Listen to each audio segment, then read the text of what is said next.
প্রিয় শিক্ষার্থী বন্ধুরা, আমরা আজকে শিখব উৎপাদকে বিশ্লেষণ করে কিভাবে ভাগ করতে হয়। তাহলে একটা উদাহরণের সাহায্যে আমরা শিখে নিই কিভাবে করতে হবে। ৫,৪৮১ ভাগ ৬৩। তাহলে সবচেয়ে যে ছোট সংখ্যা তার উৎপাদকে বিশ্লেষণ আমরা করে নেব। এখানে সবচেয়ে ছোট সংখ্যা কত আছে? ৬৩। ৬৩কে ২ দিয়ে ভাগ করা যায় না, তাহলে ৩ দিয়ে ভাগ করব। ৩ দুগুণে ৬, ৩ একে ৩, ৩ দিয়ে ৩ সাতে ২১। তাহলে কি কি উৎপাদক বিশ্লেষণ হলো ৬৩কে? ৩ গুণিতক ৩ গুণিতক ৭, কারণ ৭-এর পর আর কোনো সংখ্যা দিয়ে ৭কে ভাগ করা যায় না।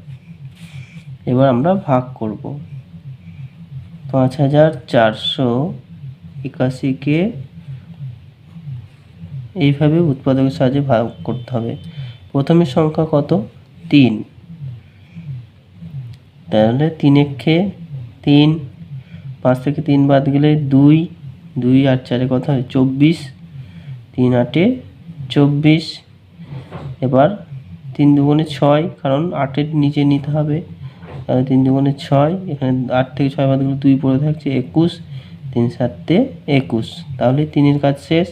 আবার একটা ৩ আছে, তাহলে ফের ৩ দিয়ে ভাগ করব। ৩ ৬ ১৮।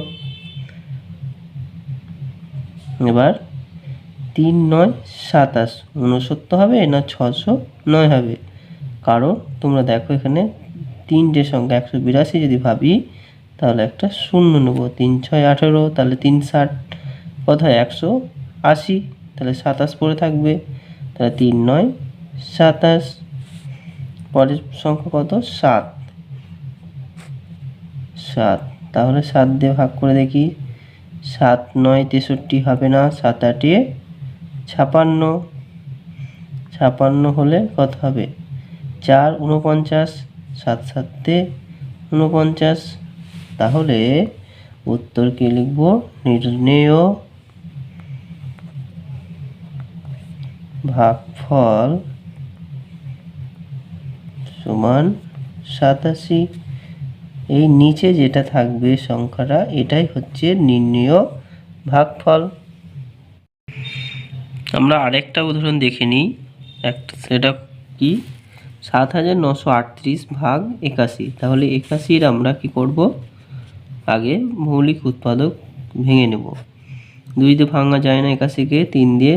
৩ দুগুণে ৬, ২ ২১, ৩ সাতে ২১, ৩ দিয়ে ৩ ৯ ২৭, ৩ দিয়ে ৩ তিরিখে ৯। তাহলে সব কটাই ৩ হলো। ৮১ সমান সমান লিখতে পারি আমরা ৩ গুণিতক ৩ গুণিতক ৩ গুণিতক ৩। এবার আমরা ৭,৯৩৮কে কততে ভাগ করব? প্রথমে ৩ দিয়ে। ৩ দিয়ে ৩ দুগুণে ৬, ১ ১৯, তাহলে ৩ ৬ ১৮, ১ ১৩, ৩ ৪ ১২, ১ ১৮, ৩ ৬ ১৮। আবার কত?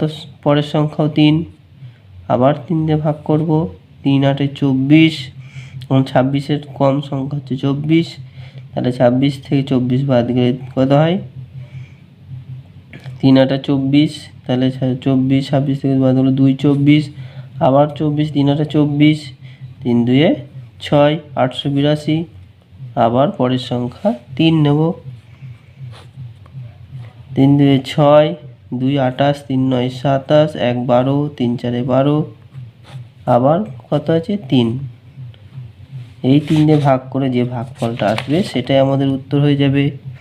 ৩ দিয়ে ৩ ৯ ২৭, ২ ২৭, ৭ ২ ২৯, ২ ২৪, ৩ ৮ ২৪। তাহলে কত হচ্ছে? ৯৮। সুতরাং নির্ণেয় ভাগফল সমান সমান ৯৮।